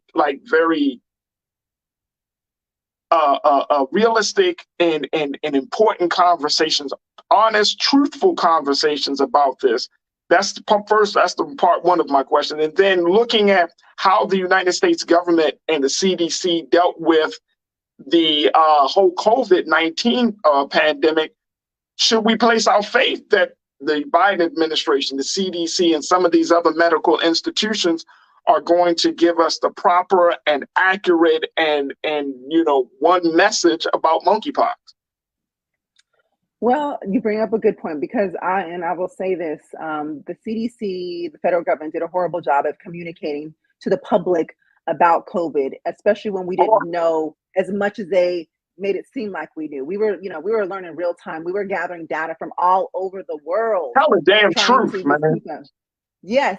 So just tell the truth. If you don't know, just tell the American people, we don't know what the hell we're trying to do. But this is science. This is medicine. We learn and go. Tell the people the truth. I absolutely agree. And I think that some of the people who, are at those levels of communication, dispersing that type of information, really are not in tune to dealing with vulnerable and marginalized communities, because oftentimes they didn't look like us. They didn't know our struggles. They're like, oh, social distance 6 feet away. Well, I'm a social distance if we live in a two-bedroom apartment, there's 8 of us. I mean, help me understand. So we really need people who look like us, who understand our struggle, to communicate these things, which is why I pride myself on talking to people before they become my patients, because I want you to have that bit of information. Even if I'm not your provider, you can go to whoever your provider is and ask them the hard questions, and just be prepared. They may not know because they don't know our struggle. And that's just fact. So, but when it comes to the monkeypox, I believe the government in many of these states, especially those who've declared public health states of emergency, they've learned from COVID. Like, oh, no. Let's nip this in the bud. Let's activate this so we can get resources, manpower going, so we can get vaccine and education outreach going, so we can coordinate better, so we can get more vaccines. So that piece that they're doing better in. At least I'm in California, and California, New York, and Illinois are those states that have done that. So that's a step in the right direction. But now communication and dissemination of this to the public, while delicately not trying to stigmatize the LGBTQ community, is going to be their struggle, because they already fumbled it. They fumbled the ball when they were communicating to the general public. Now, when you're trying to communicate this without singling out this community, because they are not responsible for the spread of monkeypox. I want to say that nobody's at fault. This is a communicable disease that's spread by a virus. The monkeypox virus is at fault for the monkeypox virus. That's clear. That's fact. So I'm hopeful that they will partner up with community organizations, partner up with the LGBTQ community, and then also, allies of that community, to make sure we are disseminating this information in a way that is important and meaningful to everyone. So like I said, I've had people say, oh, this doesn't impact me, I'm not gay. Well, let me read you real quick and tell you how this transmits, and how you shouldn't say those type of things. So it's like a twofer. I'm gonna have to educate you on your etiquette, and then also educate you on how this disease is spread. So I can't say for sure that they're gonna get it right the first time. But you got people like me that are here to help, and people like yourselves who are allowing us to talk about this on your platforms is really meaningful. And the other part about that too, Nurse Alice, is the fact that if you've already taken the COVID vaccine, you already got boosted, and then folks start to say, well, you could take this vaccine to deal with monkeypox, or this vaccine to deal with the polio situation. I mean, it's a lot going into the body. And there are a lot of people in this country that are against this whole idea of constantly being medicated to deal with these like outside, external threats. How do where is the reconciliation of those two forces? People want to, I think, and I'm the same way. I want to be healthy. I want to keep my family healthy, but I don't want a whole bunch of different chemicals coming into my body. And then, as the industry is trying to learn and go, and then my health becomes compromised as a result of it. And then to add on top of that, you got policies where you can't, if you do fall ill, if you do, you become severely sick, you can't go to Pfizer or can't go to any other pharmaceutical companies and say, hey, your product make me sick, because guess what? They're protected. So, it puts us as the American people in a very, very precarious position. Yes, I understand. And so for people who may not know, for most vaccines that are FDA approved, if we encounter an injury or a reaction, we can generally, notify the manufacturer, and then that begin a process of some type of compensation or trying to make this right. With the vaccines, the COVID vaccines, especially since they were emergency use authorized. However, FDA, actually Pfizer is now FDA approved. So that there may be some changes in that. I'm unsure about that piece, because you actually may be able to come back to Pfizer now. But when it comes to the vaccines, I know it seems like a lot of medicine being injected into someone, especially if you're concerned about what is it really doing to my body. So we've encouraged people, I'd rather you be protected than not. So if that means that you space this out, by all means, space this out. Now, when it comes to someone who is vaccinated and boosted from COVID, so perhaps if you have Pfizer or Moderna, because those two vaccines have a small risk of what we call pericarditis or myocarditis, which is inflammation around the heart. We recommend that you space the vaccine. So if you're going to get a Moderna or a Pfizer vaccine, but then you're going to go get your monkeypox vaccine, we ask that you wait at least 4 weeks in between, so you don't increase your risk of developing the inflammation around your heart. Because one vaccine alone, you have a small risk, but two vaccines together that both have those risks, we ask you to space those out. But I get it. A lot of vaccines, and it seems like they're all coming at you at once.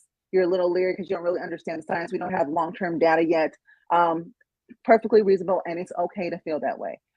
This is where you as a consumer can do your due diligence, do research, talk to your healthcare provider, ask questions. And if you still, and this is how I am. I'm a healthcare provider, but I'm here to empower you so you can make the best decisions for yourself. I can't make you do something. You can ask me, Nurse Alice, what would you do? I can tell you what I would do, but ultimately at the end of the day, it's your decision. I'm going to respect your decision. But and even if you choose not to get vaccinated, I'm still going to offer you tips and suggestions on how to keep yourself safe. But if you ask me, Nurse Alice, would you get these vaccines if and which, by the way, even as a healthcare provider right now, I'm not eligible for a monkeypox vaccine, although I might be at risk for it because there's such a limited amount. But if you ask me, Nurse Alice, when the time comes, if you're eligible and you can have access to this vaccine, would you? And my answer is going to be yes. And it still comes down to you making the best choice, using the best intelligence for you and your family. Oh, I'm glad that you shared that part, because some people will bring you that doomsday gospel, Nurse Alice, and act as if and act as if you can't think for yourself. Like, oh no, you gotta just empower people. What happens when you do that? If you really press someone, they're gonna be like, well, what's wrong? What's wrong? Why are you pressing me? Like they're gonna say no, right? You're gonna further push them away. So I'm gonna go ahead and give you the information, and I'm gonna let you chill, process it, and then allow you to come up with that yourself, because we're partners in healthcare. Actually, I work for you as a provider. So Absolutely. I'm gonna let you know. Absolutely. Nurse Alice Benjamin. Nurse Alice has been working in the field of medical and healthcare for over 23 years. She's a board certified clinical nurse specialist and a family nurse practitioner. She has practiced at such places such as Cedars-Sinai Medical Center and Sharp Memorial Hospital, done extensive research in the area of burn and trauma and emergency medicine. She has done work on the whole COVID-19, and now she is, as you can hear, folks, she's still learning about this monkeypox situation. But I'm happy to know that we have a sister that is giving us some reasonable recommendations on how to move forward. Nurse Alice Benjamin, thank you so much, and we look forward to bringing you back on as we continue this situation. Thank you for having me. You guys live well, okay? Make good health choices. Absolutely, absolutely. Folks, we got to take a quick pause. When we come back, let's talk about Airbnb and how superhosts are now under scrutiny for selling people wolf tickets about the places that people are renting, and how there seems to be a trend that is racially motivated superhosts to use slave plantations and other slave sites. So sites where we should call sacred ground as Airbnb Airbnb places. We'll talk about that. So stay with us. That conversation is going to happen as we move forward right here on The Culture on the Black Star Network. We'll be right back.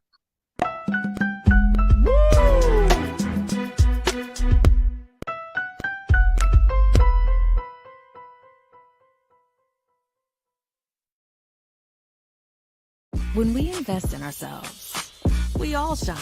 Together, we are Black beyond measure. I'm Deborah Owens, America's Wealth Coach, and my new show, Get Wealthy, focuses on the things that your financial advisor and bank isn't telling you, but you absolutely need to know. So watch Get Wealthy on the Black Star Network.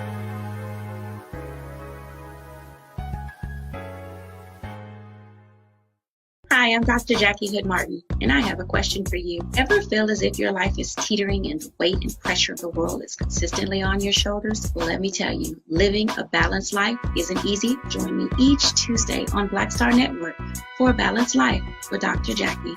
We'll laugh together, cry together, pull ourselves together, and cheer each other on. So join me for new shows each Tuesday on Black Star Network, A Balanced Life with Dr. Jackie.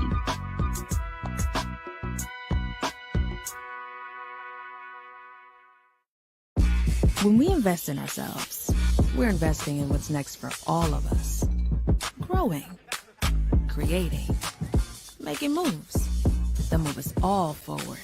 Together, we are Black beyond measure.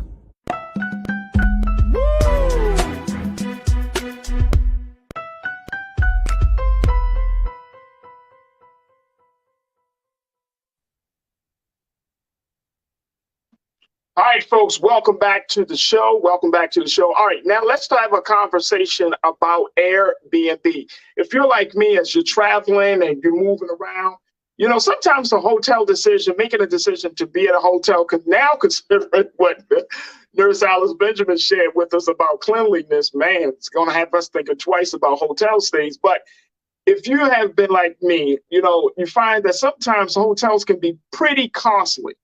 I mean, really, really costly, to be honest. And now a lot of people have decided to use Airbnb, which are pretty much more like apartments and homes, to accommodate their needs. Folks have found that Airbnbs are more amenable to families. You know, they bring you a certain level of comfort when you're traveling. You have more amenities at your disposal. Well, what about when now it seems to be a trend where Airbnb superhosts and hosts are selling us wolf tickets, meaning that they describe this place as being fantastic. They describe this place as being this and having that, and you will be close to this, and all of those things are happening, only for you to find that once you get there, guess what, folks? It is not like what they describe. Here's the situation.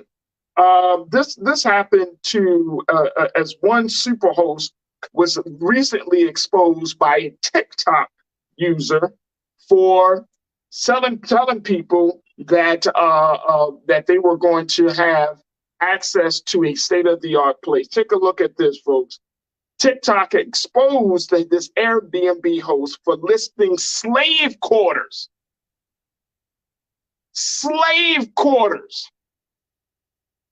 as a cozy stay. The spot had a 4.97 rating, folks, and 68 reviews, which were mostly submitted by white people. This was an Airbnb called the Panther Burn College at Belmont Plantation. Man, oh man, the Panther Burn Cottage, excuse me. And there, the superhost there his name was Brad. He listed the cabin as a 2-guest, 1-bed, and private bath stay. Aside from the fancy LCD smart TV, Netflix access, and other modern amenities, the description of the place includes a watered-down account of the history of the location. According to the Post, it read this: this particular structure, the Panther Burn Cabin, is an 1830 slave cabin from the extant Panther Burn Plantation to the south of Belmont. It has also been used as a tenant sharecropper's cabin and a medical office for local farmers and their families.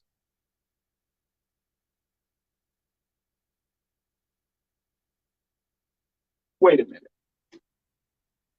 So we're using slave quarters now as Airbnbs? You mean to tell me that in 2022, the race question, the race conversation has become so crazy that the places where our people were enslaved are now being used as an Airbnb location with Netflix access? I want to bring in my brother Shinedu Wakofor, who is a diversity inclusion specialist and equity specialist, to talk to us about what is really happening and more importantly, the impact on race, the conversation of race as it relates to this issue. Brother Shinedu, I appreciate you being with us this afternoon. Thank you for having me. You're welcome. Brother Shinedu, what the hell is going on? I just think this is just another example of America's insatiable lust to capitalize off of trauma. You would not see an Airbnb opening up in Auschwitz or any other place that holds a sacred space in the lives of people. I think this is one of those things that make me think about when African Americans say, can we address the impacts of slavery? This is not what we're talking about. And there seems to be some obsession, some zeal, some urge, some lust for tampering with sacred grounds, places that should not even be stepped upon, which reminds me that America maybe hasn't learned her lesson from, you see America apologizing to, we see that Pope Francis was recently in, I think, Alberta, Canada, where he apologized to Indigenous people for not only the atrocities that the Catholic Church has accorded to them, but about sacred grounds that were taken. And America makes that same statement as well when it comes to native land. But then you see something like this and ask yourself, is it just lip service? This is very disturbing, and I think it's very telling in many things that we see in modern day America. Yeah, I mean, it's disturbing and telling, and one of the big things that that I'm concerned with is that now that the history, the pain, the trauma of a people continues to be, like you say, to be capitalized, it continues to be washed over. It continues to be, fodder for amusement. And this is the thing. In this country, you know, we have been having these conversations about critical race theory, right, Sinead? And so many people have been like, oh man, we need to have this stuff in schools. But I'm starting to become more and more convinced, and I don't know about anyone else, but I'm starting to become more and more convinced America doesn't care about history. It doesn't care about what the experiences of a people really are or have been. It doesn't care about that stuff. And I don't know, it's not just, and I mean, we can act as if there is a real sacred space or there is an acknowledgement of people's history. But when you start to see something of this magnitude happening, you ask yourself, like, you know, is it a moot point for us to even have a conversation about, you know, including history? Because it's not just about teaching it. I mean, if you are in America, whether you're white or black, Asian, Latino, if you are in this country, you mean to tell me you don't know anything that you were never taught about the transatlantic slave trade? You were never taught that black people were enslaved in the southern parts and in other parts of this country. You mean to tell me you are just that completely oblivious? It's just hard for me to believe. Or is it just the simple fact that you don't care? You don't care about the history. You don't care about the pain. You don't care about the trauma. You don't care about, you know, desecrating sacred ground and using it for capital means. I'm starting to see people for who they are rather than who I hope for them to be. Talk to me, Sinead.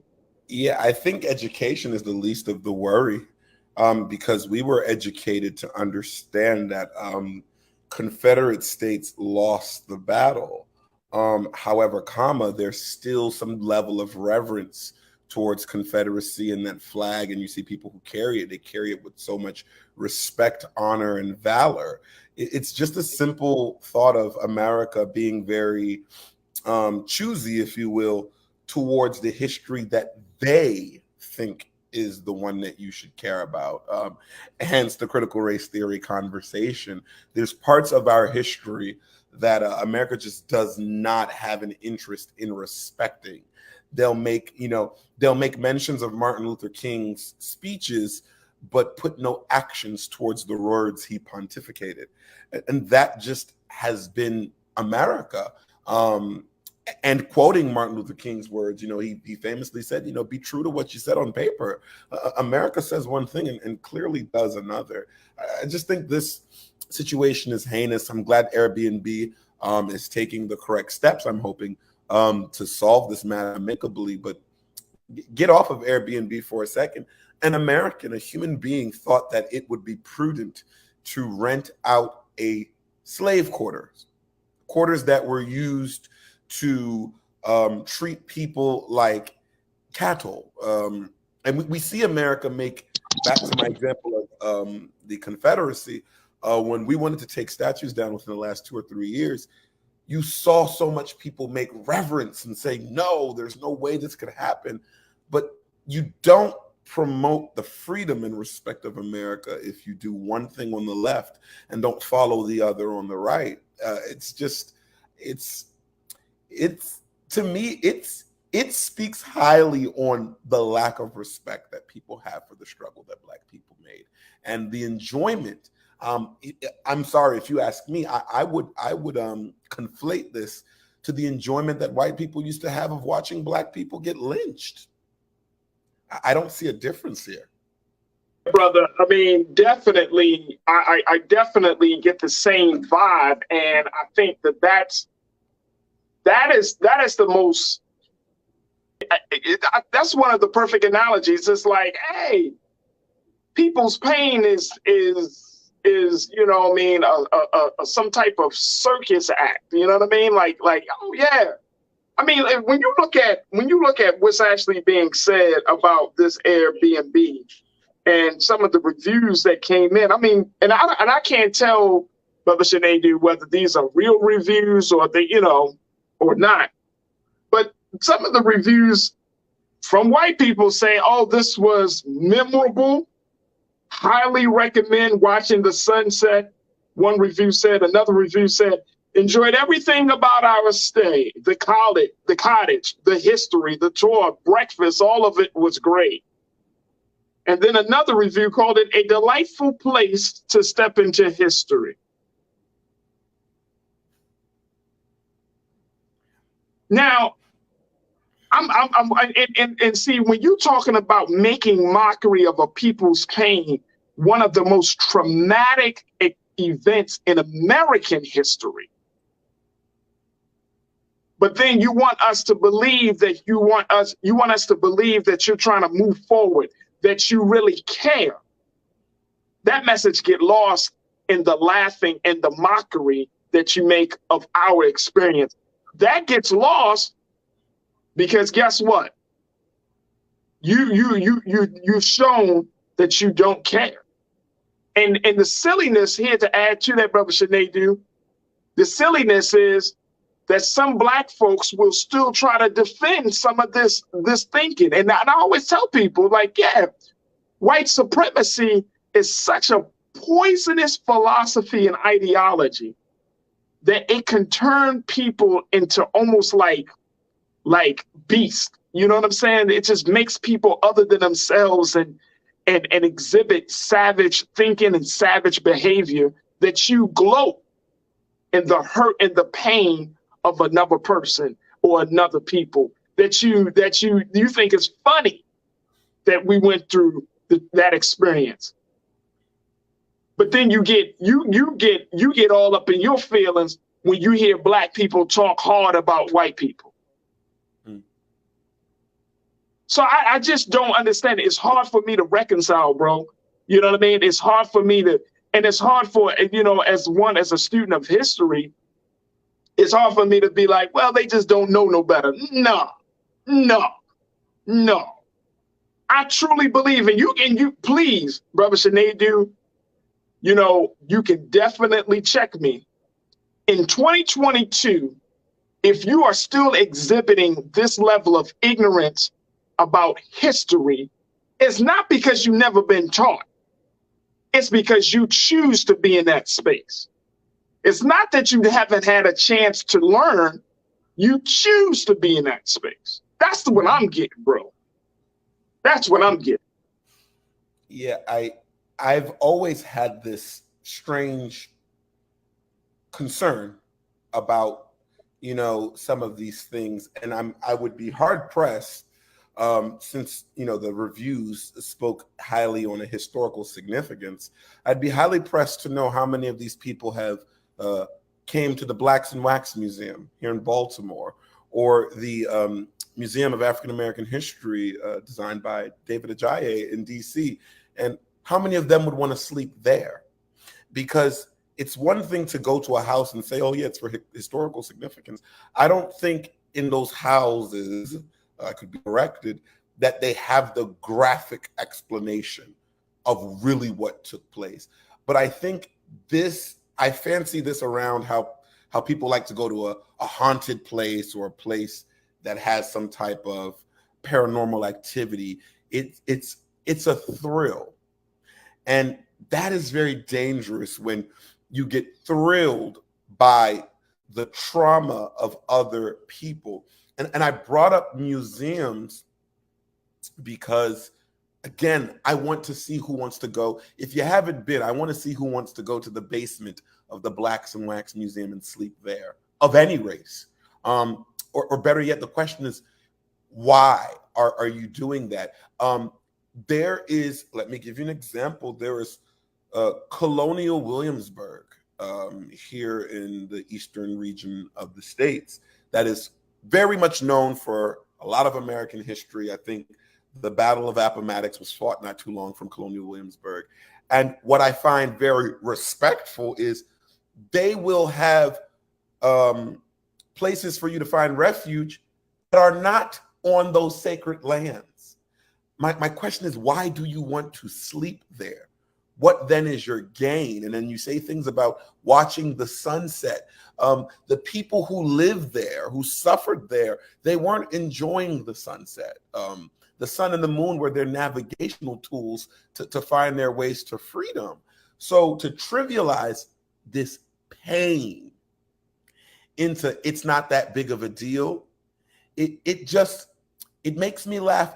And if you want to be a student of history, if you are interested of historical significance, may I suggest that for ethnographic research purposes, maybe you move into West Baltimore or on Slauson Avenue, so you can get into current history of what's happening. If you're so interested in knowing the history, let's not always look at what was. Let's go see what is. And if you're really interested, move into those areas. But in those areas, those same people would run out of fear of what could currently befall them. So I call bullshit, first and foremost, that this is just yet another ploy or play in white people's affinity. And Dr. Frances Cress Welsing talked about this, the affinity of white people to be obsessed over Blackness as a sense of a commodity.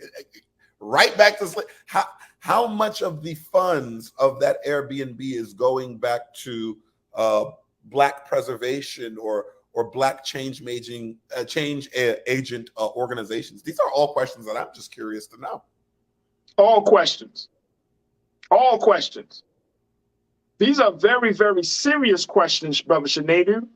You know what I'm saying? Like at the end of the day, these are very serious questions. And it's not just about Airbnb, because this is just like I said, that's just a platform that people use. But the level of ignorance underneath all of the Airbnb drama is the fact that as much as we want to believe, and I generally don't like to talk about certain stories like this, right? I don't like, because the race conversation can become a very circular conversation. We can talk about the craziness that white people, the things that white people say, the things that white people do. We get all riled up, we get all upset and mad, and then what? It becomes like this, like, all right, we get mad, all right, then we calm down, and then, without any radical change to how we are, right? To radical change in our behavior, radical change to policy.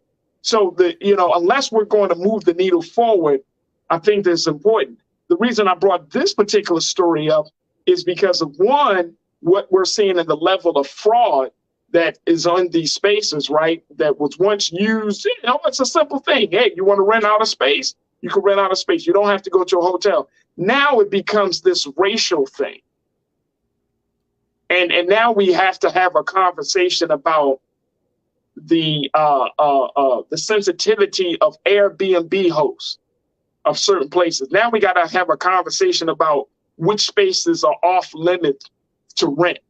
You know what I mean? Like, and people, and this is the poison. I'm going back to this, Brother Shanadu. This is why when we have conversations about race, the poison of white supremacy penetrates and oozes in every single aspect of life. All we were simply talking about is renting a place to have when we go on vacation, when we go out of town. Now, as Black folks, we got to look to see if the damn superhost is a racist. Mm-hmm. You know what I'm saying? Like, you can't run away from this. And guess what? It's not on Black people to fix. How can the oppressed be charged with fixing the oppressor? We don't have any power, quote unquote. We got power, but I'm saying you got no. I hate it. I absolutely hate it. And we got to get out of the thinking and put it back right on to other white people and say, get your man.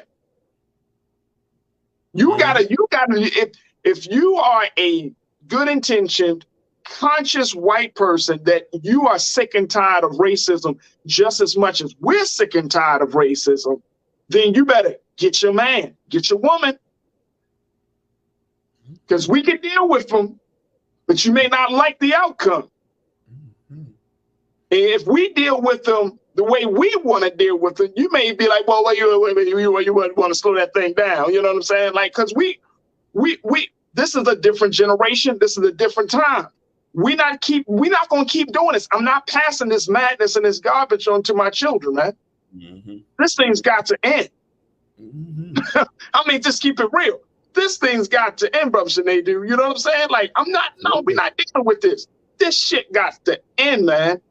Yeah.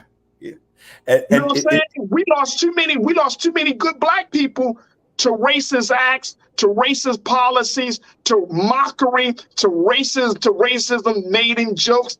This shit has got to end. Yeah, and if I may, I would even put a charge out there. If folks are so interested in history, like I would like to see that same energy to push towards critical race theory, to push towards things of that nature, since you are so interested in history, because, you know, in my opinion, history is sometimes forgotten when it pertains to certain people, but it's just, again, and I think a lot of times it's been my experience, I would say, that white people love to get a charge out of black people. And again, I'm attributing that to what I see when police call a black person boy, or to when slave masters used to whip the enslaved. It was a charge. It was an excitement. The same way that somebody could write a review like that, that seems so joyous and jovial, it can be directly attributed to their ancestral foolishness that existed in this country and exists in this country. And furthermore, you know, I think about an article written by a black woman, Deneen Brown, with the Washington Post. I helped her co-author that article, and she was talking about the traumas that people see, that black people, when we watch a black body being shot in the street by police, what that does to black people mentally, and how there's a belief that that experience, is DNA altering, right? Just like they say slavery is. So to see somebody to then go into that space of unhealed trauma and similarly do the same thing. There are black people that don't even want to step foot on a plantation because the magnitude of what took place is so heavy. But to be white is to have that sense of authority that makes you feel like you can go anywhere. And that is a geopolitical issue. It's not just about racism. It's this idea. It's funny. They told us in Pocahontas, they said, you think you own whatever land you land on. The earth is a dead thing you can claim. White people have this belief that they can go anywhere, that no place is off limits. And for as long as we, unfortunately oppressed, in my opinion, for as long as we make that okay, of course we can't change them, but we must put the emphasis that you can't cross this. There is a reason why you can't rent out a place in Auschwitz, because the folks that went through the Holocaust stand by that this could not happen again, and no one could step foot in this space unless it's out of reverence and reverence alone. I think Black folks, it's not our fault, but it might be time, like you said, that we have to quote unquote check our mans and say that this cannot happen. And that I don't like to instill fear, but fear seems to be the only language that white people understand, that you cannot step here. And if you do, ellipses, ellipses, ellipses. Facts. All right, let me take a couple of comments because people are checking in on this. Janae, you posted a comment, say Ryan Coogler and Jordan Peele need to make a movie of us enslaving whites, and we can say we just want to play it out and make it a #1 hit. Let's roll reverse since they want to know what it was like. I mean, some folks might laugh at that, but you know. That is, and Sinead, you know, like I know, that is one of the top fears that if we were to reverse, if we were to get into a more powerful position, that we would do unto them as they have done unto us. That's a fear. And I'm not saying for every white person, that's not the case, but I'm saying that because here's why that's a fear. They know, the whole world knows in particular, that in this country, Black people are waking up. Black people are waking up. Now, some of us may not, I'm saying some of Black folks may not believe that, bro. But the reality is there is a conscience that has emerged on the scene today. And that consciousness is forcing the next generation and some of the elders of this generation to say enough is enough. There is a new consciousness that's present today. And people know it. The world can see it. We are waking up. It may not be based upon your timeline, my timeline, but guess what? God's will be done.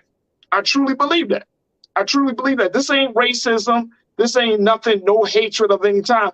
I'm just saying the simple fact that you can't keep a people down and oppressed and ignorant for so long and not expect justice to prevail to where that people that have been oppressed for so long will not wake up from their slumber and not fight against their oppressor. You can't do it. There's no time in history of any people where they were perpetually in a slave relationship and they never woke up. America woke up to its slave place to the British. We can go through all of the other histories of this world. People know that when Black people in America in particular, when we fully say enough is enough, we wake up. That means our brother in Africa is waking up. Our brother and sister in the islands are waking up. Hell, the Black people in Europe are waking up. It's over. It's over. The day of keep making mockery of our pain is over. Let's go. Shalinda, you said they couldn't care less. We're talking about folks that we trained on everything, and they turned around and effed us. Human trafficking, raping our men, women, and children. Yeah. Yeah. David, you checked in and said, look, the slave was a commodity. Now the slave quarter is a commodity. Right. Right. And we should say something about it. Honestly, we need to say something about it. Airbnb, I don't know, and maybe this is the other part of it on a policy side and relates to this particular issue, Brother Shanadu. But maybe Airbnb should send out somebody to do an assessment of these properties. It might be too much to do. I don't know. But if you're getting, some really, disturbing information about a certain property, or you're getting pictures. I mean, I don't know, Keenan, if you could pull up the picture of what the cabin looked like. Just let me know, Keenan, and at least my team. Let me know when you could pull up that picture, and start to look at it and be like, hey, wait a minute, this don't look right. So I don't know. Mike, you checked in. Mike Green, you say, look, there is definitely a difference between a people who built pyramids and a people who built nuclear warheads. Hello. Come on. Mike, thank you, sir. Lana, my sister, you said, but Farajii, it is. We must stop spending. We let all of these companies disrespect us and shop there tomorrow. Support your own. And I ain't talking Byron Allen. Yeah. Hey, man. Look, man, I'm so blessed because on this platform, we got some of the most conscious people I ever came across in an online space. They know they tired too. My audience is tired. We tired of this shit, man. Yeah. All right, Belinda, you checked in. Good. Thank you so much, Lana. Belinda, you checked it. Well, we should have known this wasn't creative thought out to share with Black people. Remember our place in the consumer spaces. Yeah. Yeah. Danita, thank you so much, Belinda. Always good to hear from you. Danita, you checked in and said, I'm so damn heated right now. Well, let me be honest. I'm heated almost every day. I know that's right. I know that's right. I know that's right. I want to, when y'all, and Keenan, at least when y'all get the chance, let's show that space to that Airbnb that this superhost Brad put out there. Let's show that when we get a chance, man. But it's sickening. And I'm going back to that same analogy that you said before, Sinead. You said it's so similar to what we saw back in the days when our people were getting lynched and they had pictures. There's a book that I often reference that talk about the thinking. All you got to do is a book full of pictures. One of the most powerful pictorial history books that we have, called Without Sanctuary. And in that book, you just see pictures of how the lynching of Black people in this country was a public event.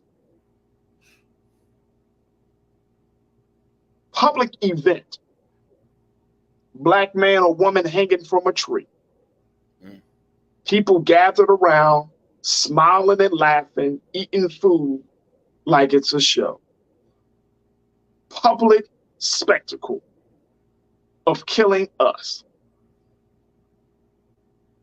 So we not dealing with, this is triggering. and you know, in medical terms, this is triggering. You make a mockery of our pain. But then if we were to respond in kind, if we made mockery of your pain, then how would you respond? Then how you would respond? Go ahead, brother. Look at this. Here we go. Look at this, y'all. Look at this. How do you post that and see this?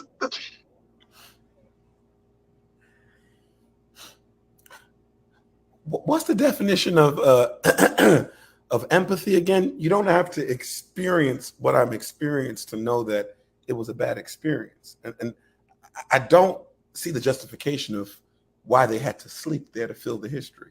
Read, damn it. Do y'all know how to read? Read. Like, you can read. I think words are so powerful that you can read and imagine being in the place. You don't have to. They say books take you on a journey.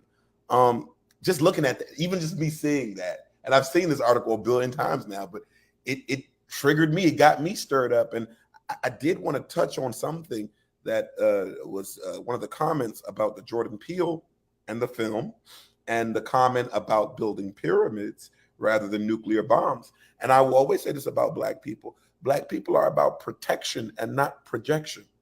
White people have to project. They have to project. When we were building pyramids, it wasn't to destroy anything. But they, white people, have always had to build incredible things as a sense of projection. We can see it in the nation's capital with the obelisk. It's always a level of projection of something, of them explaining that they're greater, better, so on and so forth. So no, if Black people did have the opportunity, we wouldn't do that, because that's not what we do. The Negroid race, okay? When you look at the makeup of the Negroid versus the Caucasoids and the Mongoloids and the Australoids, we were not built, we were not manufactured to act in that way. Human has things that are human nature, but those type of things that white people did, it is exclusive to them. And I don't think in any world would anybody of the Black race be interested in taking up that mantle. I just don't think that. Absolutely. No equal playing. Absolutely, bro. There's none. There's none. So as we close out on this part of the discussion, Brother Sinedu, you know, when you're dealing with a circumstance like this, not just on the Airbnb piece, but just also dealing with the attitude about slavery, the mockery of that history. Where do we have those conversations? You know what I mean? Especially if you know, I mean, this story is a national story. So how do we have those conversations with coworkers, with neighbors? Like, you know, do you recommend that we don't have these conversations in those one-on-one circumstances, and we look at it as a group circumstance? How do we take this, not just stay in a space of anger, but move it in a space of progress and some, hopefully leading to some solution? Well, I think it's important to have the conversations, period. And I think it's important to express what pains you before you're pained. And I think that's why, for me, I would want to have a conversation with coworkers about, hey, have you, just like we'll say, hey, the new Beyonce album, or hey, the new Harry Styles album. Hey, have y'all heard about this article? What is your take? Because I'm not going to teach you. What is your take? I need to hear what you know first. What do you think about this? Does this make you upset? Does this make you, okay, now I've heard what it makes you feel. What then are you going to do? Because then that tells me where, because I don't need to now bring out my quote unquote anger, disdain. I already know how I feel. It's very important that I know how you feel, because that tells me how I need to move forward with you. And, you know, conversations about race and respect will go on forever, and sovereignty about what is and what isn't. We see that with Nancy Pelosi arriving in Taiwan. It's a whole nother conversation. But the parallel is, we have to have this conversation of, why can't white people be told that they can't do something without them getting offended? There is all this talk about military spaces, Area 51, don't go there, caution, be out. You never see in them horror movies black people running up in them places, but you see them white folk always interested in discovery of what has already been discovered, right? Because that's how we got here, discovering of new land that already had people inhabiting it. That's a whole other story. But it's important that we do have these conversations, and unfortunately, fortunately, we have to listen to the response. I don't think it's important that we always lead, because if we always lead, we're creating the narrative. I need to hear what the hell you think, because if I know what you think, I know better how to move around you, and more importantly, move away from you. Yeah, absolutely. Absolutely. Folks, look, we're going to, you know, I think this could potentially trigger some more conversations. And I'm glad that, you know, one of the TikTok users decided to put this Airbnb Superhost on blast. But my greatest concern is that this will become a trend, Brother Sinedu, where our sacred spaces are now used as a hotel. Like I hope it doesn't become a trend, but in the times and the days that we live in right now, you can't get past anything on anybody. So, you know, I just really hope that Airbnb does this due diligence and do us justice to not allow these things to happen. And we'll certainly keep folks posted about it. We got to take a quick. When we invest in ourselves, we all shine. Together, we are Black beyond measure.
you do.